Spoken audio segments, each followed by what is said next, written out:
नमस्कार, city post live में आपका स्वागत है। मैं हूं श्रीकांत प्रत्युष और मेरे साथ खास मेहमान हैं। जी हां, जन स्वराज के राष्ट्रीय अध्यक्ष उदय सिंह जी। पहला सवाल, बड़ा राजभवन पहुंच गए आप।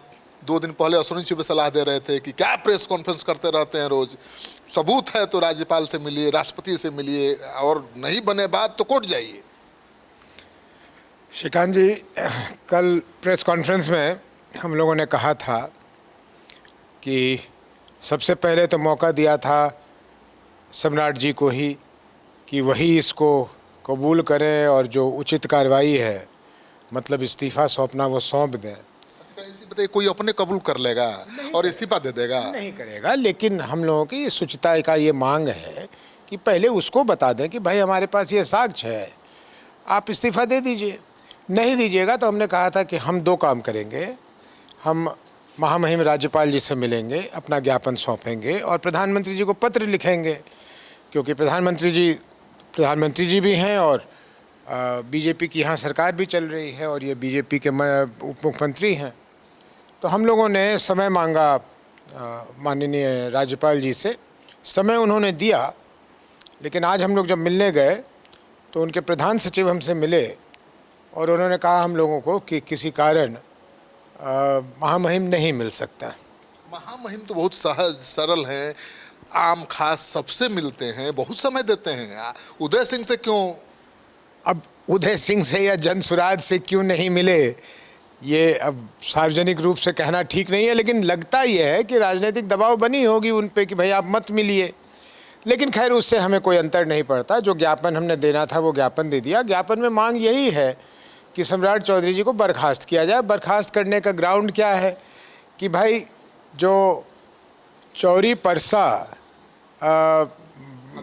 हत्याकांड हुआ था, हत्याकांड क्या नरसंहार था, 6 लोगों की जान चली जा रही। कवर किया था उसको? आपने कवर किया? जी हाँ, बम चली थी और उसके बाद AK-47 से गोली मारी गई थी। मैंने सुना कि पहली बारी बिहार में AK-47 वहीं इस्तेमाल हुआ था। अब ये सच है या झूठ है ये मालूम नहीं। हम लोगों ने कवर किया था। अच्छा, तो अब उसमें हुआ क्या? सभी जो लोग पकड़े गए, अभियुक्त बनाए गए, लोग जेल गए। मुख्य न्यायाधीश जो थे उन्होंने 2 बार इनका बेल रिजेक्ट कर दिया। फिर किसी ने सलाह दिया होगा, ये सुप्रीम कोर्ट पहुंच गए। वहां अपने एक मैट्रिक के इम्तिहान का इन्होंने एडमिट कार्ड पेश किया, जिसके आधार पर ये कह रहे थे कि ये नाबालिग हैं। उस सर्टिफिकेट को देकर जुवेनाइल कोर्ट से इनको छोड़ दिया गया जेल से कि भाई जाइए, अब जब 15 साल के हैं तो आपको कानूनी हम लोग नहीं रख सकते हैं, तो छोड़ दिया। आप सम्राट चौधरी की बात कर रहे हैं क्या? डिप्टी CM की? सम्राट चौधरी जी की बात कर रहा है। आप किसकी बात सोच रहे थे? सोच रहा था कि किसकी बात? नहीं, उन्हीं की बात कर रहा है। तो अब वैसे व्यक्ति अगर हमारे उप मुख्यमंत्री हों तो ये हम लोगों का, ये तो हम लोग की एक तरह से जिम्मेदारी बनती है कि लोगों के संज्ञान में ये बात को लाई जाए और ये इस्तीफ़ा दें, इस पद को छोड़ें और जो कानूनी कार्रवाई है वो शुरू की जाए। और तो कोर्ट से छूट चुके हैं, उनको के खिलाफ कैसी कानूनी कार्रवाई की मांग कर रहे हैं आप? भाई, आप कोर्ट से छूट चुके हैं, किस आधार पर छूट चुके हैं? जब आप पहले ही जेल से निकले एक गलत सर्टिफिकेट देके, उसके बाद आप कुछ भी कहिएगा कि कोर्ट से छूट गए, फलाना हो गया, तो पेश करें ना। और हम लोग ने ये मांग किया है, हम लोगों का अधिकार है कि ये मांग किया है। अब उस पर यह कार्रवाई नहीं करेंगे या कोई उत्तर देंगे तो उत्तर की प्रतीक्षा करेंगे। अरे, इस तरह की गलती तो आप भी किए हैं। आपके भी डेट ऑफ बर्थ में गड़बड़ा झाला है। डेट ऑफ बर्थ में झाला नहीं है, माफ़ कीजिएगा। मेरा जन्म की तिथि 9/11/1952 है और हर जगह 9/11/1952 है, पार्लियामेंट से लेकर हर जगह। इलेक्शन कमीशन के यहाँ जो एफिडेविट है, मैं बता रहा हूँ, जब आप नामांकन दाखिल करते हैं तो उस समय में आप जो वोटर लिस्ट में आपका नाम, पता और उम्र लिखी हुई है, आप उसको नहीं बदल सकते। क्यों? अगर आप उसको बदलेंगे तो आपका नामांकन रद्द हो जाएगा, क्योंकि इलेक्शन कमीशन गलती अगर कर दे और आपका जो भी उम्र उसमें लिखा हुआ है वो उम्र आपको देना पड़ेगा उसी तरह। और इससे भी ज़्यादा हैरानी की बात यह है कि आप अपने नामांकन पत्र के साथ कोई और चीज़ संलग्न भी नहीं कर सकते हैं ये कहकर कि नहीं साहब, मेरे ये पता में या मेरे उम्र में अंतर आ रहा है। क्या ऐसा आप करेंगे तो आपका नामांकन रिजेक्ट हो जाएगा। कौन है? प्रावधान तो होना चाहिए संशोधन का। नहीं है। अब ये तो इलेक्शन कमीशन जाने। लेकिन मज़े की बात यह है कि सुबह से जो ये कह रहे हैं, इनको सोचना चाहिए कि उदय सिंह का उम्र उसमें 34 हो, 44 हो, 54 हो, 85 हो, उदय सिंह को अपने उम्र को घटा या बढ़ाकर कोई लाभ मिलने वाला है? कोई मैं इम्तिहान देने जा रहा था, किसी परीक्षा में बैठने वाला था जिसमें मुझे उम्र कम करनी थी या बढ़ाना था? चुनाव लड़ने के लिए नहीं ना किए थे गड़बड़? चुनाव लड़ने के लिए क्यों करूंगा? ना जेल के पीछे था कि जेल से निकलना था, ना चुनाव लड़ने के लिए किया था। मैं 44 का होता तो भी लड़ सकता था, 48 का होता तो भी लड़ सकता था, 65 का होता तो भी लड़ सकता था। तो इसलिए सवाल उठाने वाले उठाने के पहले देख तो लें कि क्या पूछ रहे हैं। और पार्टी की तरफ से ये शायद पूछा जा रहा है, कोई प्रवक्ता ने पूछा है, तो उसे कहिए भाई इतने बड़े पार्टी के प्रवक्ता हैं, आपको ये नहीं मालूम कि नामांकन में वही भरा जाएगा जो इलेक्शन कमीशन की सूची में आई हुई, आप उसको बदल के देखिए, आपका नामांकन रद्द हो जाएगा।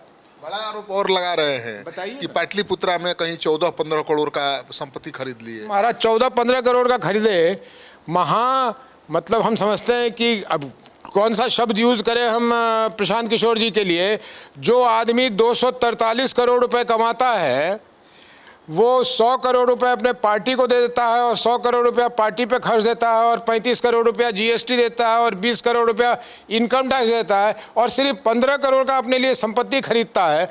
मैं तो समझूंगा कि उसको बहुत सारे लोग बिहार में होंगे जो कहेंगे यार बड़ा मूर्ख आदमी है, इसको तो 150 करोड़ का प्रॉपर्टी खरीदना चाहिए था, इसको क्या जरूरत पड़ी थी पार्टी को पैसा देने के लिए। ऐसे व्यक्ति के लिए इसीलिए कह रहा हूं कि प्रश्न पूछने वाले अपनी मूर्खता का परिचय देते हैं। उपचुनाव में जो आप लड़े थे 4 सीटों पर इतनी व्यवस्था के साथ और खर्चा का हिसाब दिया है केवल 35,000 में 4 विधानसभा चुनाव आप लड़ लिए। अब 35,000 खर्चा दिए या नहीं दिए वो आप इन्वेस्टिगेटिव एजेंसी अगर खोले हुए हैं तो अलग बात है। हम नहीं कर रहे, बीजेपी के आरोप है। बीजेपी के आरोप है तो बीजेपी भाई, अरे भाई कमाल की बात, सत्तारूढ़ दल है, सत्ता उसके पास, दिल्ली में सरकार उसकी, कहना दे भाई हम पे जांच करवा लेगी, 35,000 नहीं 3500 करोड़ रुपया खर्चा किए थे, जांच कर लीजिए, जांच बढ़ जाएगी, जांच देख लेगी। कितना खर्चा आप लोग किए थे? भाई हम क्यों बताएं आपको कितना हमने खर्चा किया? चुनाव आयोग से ही लिए होंगे ना लोग। चुनाव आयोग से लिए, यही तो मैं कह रहा हूं कि उनका जितना आरोप निकल रहा है, जो भी आरोप वो लगा रहे हैं वो उन कागजों के आधार पर लगा रहे हैं जो हमने सार्वजनिक जगह पे सरकार में, अभी उसको छोड़िए, एक अभी उन्होंने नया निकाला कि एक कंपनी बनी JSPT कंसल्टेंट्स प्राइवेट लिमिटेड, उसमें मेरे लड़के का नाम ले रहे हैं, एक और जो निदेशक हैं उनका नाम ले रहे हैं। अरे भाई ये आप इन्फॉर्मेशन कहाँ से ला रहे हैं? हमने जो इन्फॉर्मेशन सरकार को, रजिस्ट्रार ऑफ कंपनीज को, इनकम टैक्स को दिया उसी से निकाल रहे हो ना, और हम तुमको कौन सी इन्फॉर्मेशन दे रहे हैं? अभी तो वही निकाल रहे हैं, बिल्कुल नहीं, रजिस्ट्रीज का पेपर निकाल रहे हैं। बिल्कुल निकाल रहे हैं, जो तुमको सार्वजनिक करना चाहिए था, जो तुमको बतलाना चाहिए था, तुमने नहीं बतलाया, वो तुम्हारे मुंह पे चिपका रहे हैं कि ये कहाँ है, ये क्यों नहीं बताया तुमने? हम वो चिपका रहे हैं, हम और कुछ नहीं चिपका रहे। और आप क्या सोच रहे हैं ये हमको इन्फॉर्मेशन कौन दे रहा है? ये हमको इन्फॉर्मेशन कौन दे रहा है? आपने कहा कि आप लोगों ने रिटायर्ड IAS IPS अधिकारियों की टीम बना रखी है, वो जांच कर रही है, मतलब ईडी की तरह एक पैरेलल सिस्टम तैयार कर लिया। इससे बेकार बात हो ही नहीं सकती। हमारे पास सांस लेने को फुर्सत नहीं है, हमको यही काम है कि हम इन्वेस्टिगेशन करें। हाँ लेकिन एक चीज है, इतने लोगों के बारे में साक्ष्य के साथ इतनी चीजें आई हुई हैं, सवाल उठेगा कि अगर हम वो सार्वजनिक पटल पर ले आए तो यहाँ अराजकता की स्थिति हो जाएगी। ये मैं कैमरा पे कह रहा हूँ, हम लोग खुद नहीं चाहते।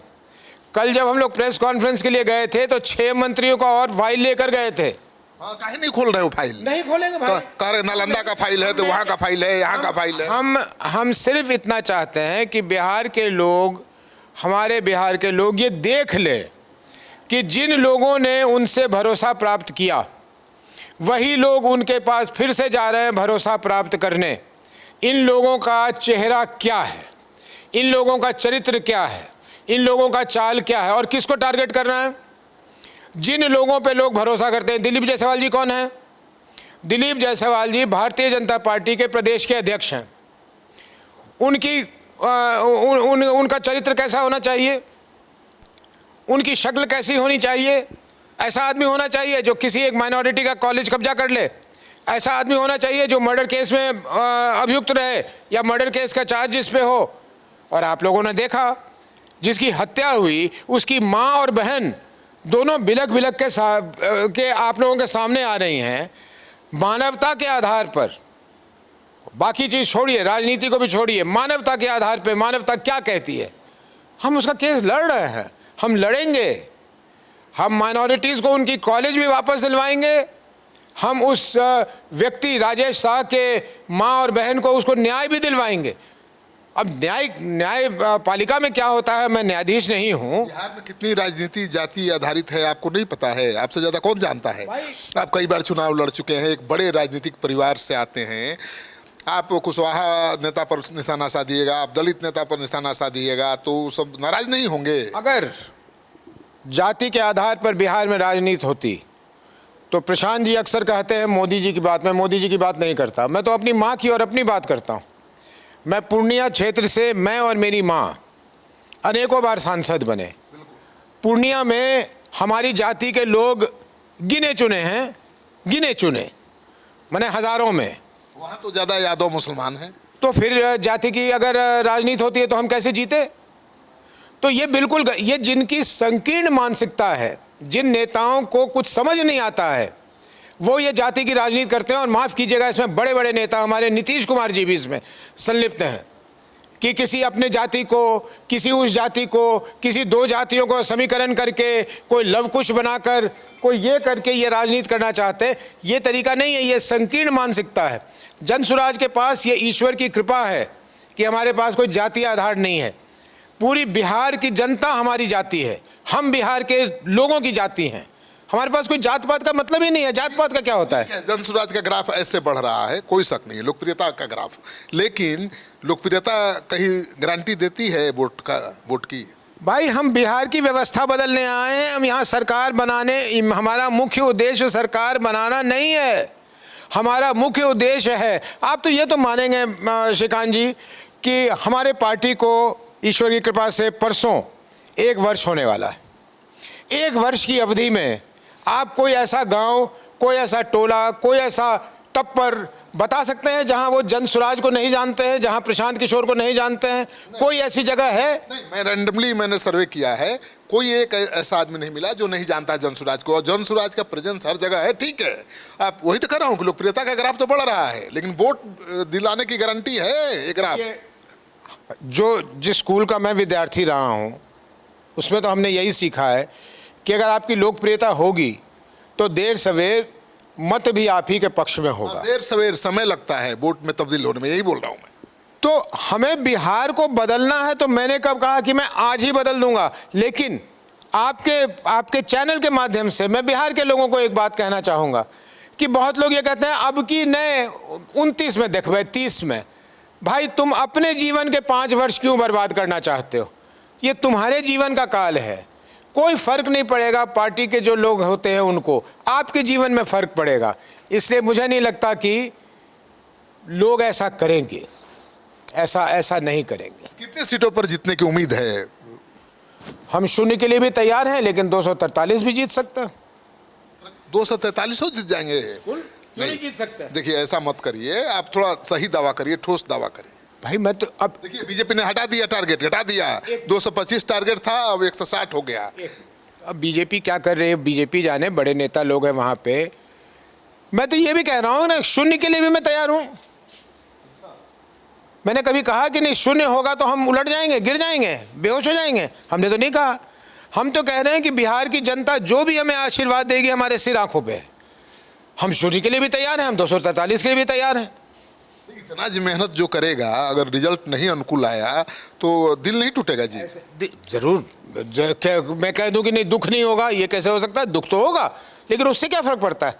जब एक लंबी लड़ाई लड़ने निकले हैं और उसमें कहीं सफलता नहीं भी मिलती है तुरंत, तो कोई घबराने की बात नहीं है इसमें। हम लोग हैं सब। आप इतनी बड़ी व्यवस्था जनसुराज की बन गई है, आप तो अभी आप लोग सिर्फ वोट की तरफ देख रहे हैं। थोड़े दिन में ज़रा इसकी तरफ ध्यान दीजिएगा कि हमारी व्यवस्था कितनी बड़ी बनी है। आपके सक्रिय मेंबर कितने हो गए जनसुराज के बिहार में, बता दीजिए। 1,30,00,000। 1,30,00,000 जिस दिन वोट दे देंगे उस दिन आपकी सरकार बन जाएगी? तो बन जाएगी। हम तो तैयार ही है कि सरकार हमारी बनने वाली है। और ये 1,30,00,000 का नाम दे देंगे भाई। वो ये तेजस्वी जी के 5 करोड़ नौकरी वाली, 5 लाख नौकरी वाली आंकड़ा नहीं है। हम वो 1,30,00,000 लोगों का नाम, पता, टेलीफोन नंबर सब देने को तैयार है। तेजस्वी यादव पर क्यों जनसुराज के लोग भड़के रहते हैं? प्रशांत किशोर भी भर के रहेंगे भाई। कोई भी आदमी गलत दावा करेगा तो भड़केंगे। वो कह रहे हैं हमने 5 लाख नौकरी दे दी। भाई 22.25 लाख तो पूरी नौकरी है तुम्हारे सरकार की, उसमें तुमने आके 6 महीने में 5 लाख लोगों को नौकरी दे दी। तो जनसुराज तो 100 बार कह चुकी भाई उन 5 लाख लोगों को कोई नाम होगा, कोई पता होगा, कोई फ़ोन नंबर होगा, उसको तुम प्रकाशित कर दो, हम तुम्हारे मुरीद बन जाएंगे। उदय सिंह राष्ट्रीय अध्यक्ष जनसुराज का ये कह रहा है कि तेजस्वी जी उन 5 लाख लोगों की सूची ये कर दें, मैं सार्वजनिक चैनल पर आगे कहूँगा कि मैं उनका मुरीद हूँ, उन्होंने 5 लाख नौकरियाँ दी। ये क्या है ये कि कितना? अभी नीतीश जी 10,000 रुपये बांट रहे हैं। श्रीकांत जी, मैं शायद विषयांतर हो रहा हूँ, आप कुछ और पूछना चाहते थे, बताइए। लेकिन एक बात बताइए, 75 लाख महिलाओं को ये 10,000 रुपये देंगे, वो 2 लाख की तो बात छोड़िए, वो तो इम्पैक्ट है ग्राउंड लेवल पर, जान लीजिए। ग्राउंड लेवल पर बहुत इम्पैक्ट है, एंटी इनकम्बेंसी फैक्टर दिखाई नहीं दे रहा भाई। तो ये रोजगार की योजना नहीं है, ये वोट मैनेजमेंट की योजना है। हम तो कह रहे हैं तो वोट मैनेजमेंट कर लें, लेकिन राज्य के खजाने से ये 75,000 करोड़ रुपए निकाल के 75 लाख महिलाओं को 10,000 रुपये देंगे कैसे? 75,000 करोड़ लाएंगे कहाँ से? 3.25 लाख करोड़ की तो हमारी सही बजट है, और ये मैं एक योजना की बात कर रहा हूँ। अभी तो उन्होंने योजनाओं की झड़ी लगाई हुई है। 10,000 की योजना पर सवाल उठा रहे हैं। तेजस्वी यादव 2,500 महिलाओं को हर महीने देने की बात कर रहे हैं, वो कहाँ से आएगा? हम भी 2,000 देने की बात कर रहे हैं। कहाँ से आएगा वो पैसा? बिल्कुल 7,500 करोड़ रुपए में खर्च होता। अब तो वो भी नहीं होगा, क्योंकि 400 रुपये पे जब था और हम 2,000 पे जा रहे थे तो हमें 7,500 करोड़ रुपए खर्च होते। अब तो वही 1,100 कर दिया इन्होंने। अब तो जो बोझ उठाना था इन्होंने ऑलरेडी राजस्व पे डाल दिया है। अब तो हमें और भी पैसे कम खर्च होंगे, 3-4 हज़ार करोड़ रुपए करना है। कहाँ से पैसे लेंगे उसका इंतजाम जनसुराज ने सोच रखा है, कर रखा है। जिस दिन सार्वजनिक करना होगा कर दूंगा, लेकिन आज कर दूंगा तो कल तेजस्वी जी कहेंगे कि ये मेरा योजना है, परसों बीजेपी कहेगी ये मेरी योजना है, कल जेडीयू कहेगी कि मेरी योजना है। नहीं, जनसुराज ने एक अलग नैरेटिव सेट किया है और ट्रेंड सेट किया राजनीति का। अब तो पलायन, बेरोजगारी और शिक्षा, स्वास्थ्य पर ही बात हो रही है, सारे नेता कर रहे हैं। यही होनी चाहिए ना, यही होनी चाहिए, यही नेरेटिव होना चाहिए ना, कि ये होना चाहिए कि मर्डरर हमारा एक मर्डर एक्यूज क्यों डिप्टी चीफ मिनिस्टर बना हुआ है, ये बात होनी चाहिए हम लोग के यहाँ। सब लोग बाहुबलियों को हायर कर रहा है जो चुनाव लड़ाने के लिए, आप लोग क्यों नहीं कर रहे हैं? गारंटी रहती जीत की। हाँ, हमारे यहाँ एक गारंटी है कि गलती से भी कोई बाहुबली अपना कुछ कैरेक्टर सर्टिफिकेट बचाकर या एज सर्टिफिकेट बचाकर हमारे यहाँ चला है, उसको टिकट मिल गई, तो प्रशांत किशोर जी ने कहा है, और मैं राष्ट्रीय अध्यक्ष के नाते फिर दोहरा देता हूं, अगर गलती से भी ऐसे आदमी को टिकट मिल गया तो वोट मत देना। अनंत सिंह जैसा कैंडिडेट आ जाए तो क्या करिएगा? तो ये है वो, जान लीजिए। हाँ, तो अगर आ जाएंगे तो शायद बैठ के एक कप चाय पिला दूंगा। टिकट नहीं देंगे? टिकट पहली बात तो वो मांगेंगे ही नहीं, उनकी शायद मुझे नहीं लगता कि हिम्मत होगी कि वो मांगेंगे। जनसुराज की हिम्मत नहीं होगी टिकट मांगने? बिल्कुल नहीं होगी, बिल्कुल नहीं होगी। हिम्मत है तो कहिए मांग के दिखाएं, हिम्मत है तो कहिए जनसुराज से टिकट मांग के दिखाएं। विसिल ब्लोअर बने हुए हैं और सबके खिलाफ मोर्चा खोले हुए हैं, बाहुबलियों को चुनौती दे रहे हैं, बिना बंदूक और हथियार के, बिना बॉडीगार्ड के घूमते हैं। बंदूक से कौन बच गया भाई? इंदिरा जी बच गई, राजीव गांधी जी बच गए, कौन बच गया भाई? बंदूक से बचता है लोग। प्रशांत किशोर की रेकी हो रही है ना, प्रशांत किशोर की रेकी हो रही है ना, गाड़ी के छत से हाथ पकड़ के फेंकने की कोशिश हुई है ना। करने दीजिए। जिस दिन हम लोग हाथ पकड़ने पे आ गए, जिस दिन बिहार की जनता आ गई हाथ पकड़ने पे, तो कहाँ बाहुबली भाग जाएगा ये पता नहीं। हम भी उसी पूर्णिया से हैं जहाँ बहुत बाहुबली थे, कहाँ है वो बाहुबली, उनसे पूछिए। बाहुबली को तो ठिकाने लगा दिए आप। हाँ, तो ठिकाने बिल्कुल लगाएंगे, लेकिन वो नैतिक बल पर, वो बंदूक के बल पे नहीं।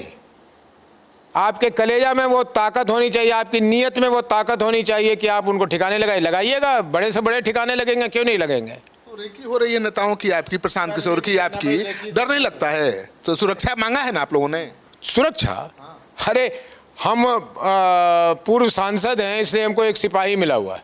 सिपाही क्या करेगा? तो ठीक है, तो वो है, वो रहता है, नहीं बेचारा ड्यूटी अच्छा करता है, लेकिन उसके अलावा हम लोग काहे के लिए सिक्योरिटी मांगे? कौन सी के लिए सिक्योरिटी मांगेंगे? सब ठेकेदार आप लेकर घूम रहा है, स्टैंड गन वाला बॉडीगार्ड, प्रशांत किशोर को नहीं मांगना चाहिए? वही व्यवस्था यहाँ चल रही है, तंत्र विहीन व्यवस्था चल रही है। तो जब तंत्र विहीन व्यवस्था चलेगी तो यही ना होगा, वैसे ही लोगों को न सुरक्षा मिलेगी, उन्हीं को न सुरक्षा की जरूरत है। मांगे हैं कि नहीं मिली है? कभी नहीं मांगे हैं, ना मांगेंगे। काहे के लिए मांगेंगे भाई? हाँ, जब मैं राष्ट्रीय अध्यक्ष बना था तो औपचारिकता निभाने के लिए लिख दिया था कि मैं राष्ट्रीय अध्यक्ष बना हूं, मेरी सुरक्षा को देख लीजिएगा। इसके अलावा कभी नहीं मांगा है सुरक्षा। नहीं भाई, काहे के लिए मिलेगी और काहे के लिए मांगेंगे, काहे के लिए लेंगे? एकदम डर नहीं है। कौन सी का डर रहेगा श्रीकांत जी? बाहुबलियों से ही लड़ते रहे। अरे भैया, जिस दिन लिखा रहेगा उस दिन कोई बचा लेगा। जिस दिन लिखा रहेगा कि कुछ दुर्घटना घटनी है तो घटेगी ही, हम क्या करेंगे उसमें? अब बाहुबली क्या कर लेगा उसमें और बंदूक वाले क्या कर लेंगे उसमें? कोई उससे कोई अंतर नहीं पड़ता। उदय बाबू, आपने इतना समय दिया इसके लिए बहुत बहुत धन्यवाद। धन्यवाद श्रीकांत जी, धन्यवाद। तो आप सुन रहे थे उदय सिंह को, ये जन स्वराज के राष्ट्रीय अध्यक्ष हैं और लोग इनकी डिग्री को लेकर सवाल उठाते हैं, लेकिन देश दुनिया के किसी विषय पर बात कर लीजिए, ऐसा जवाब देंगे कि होश उड़ जाएंगे।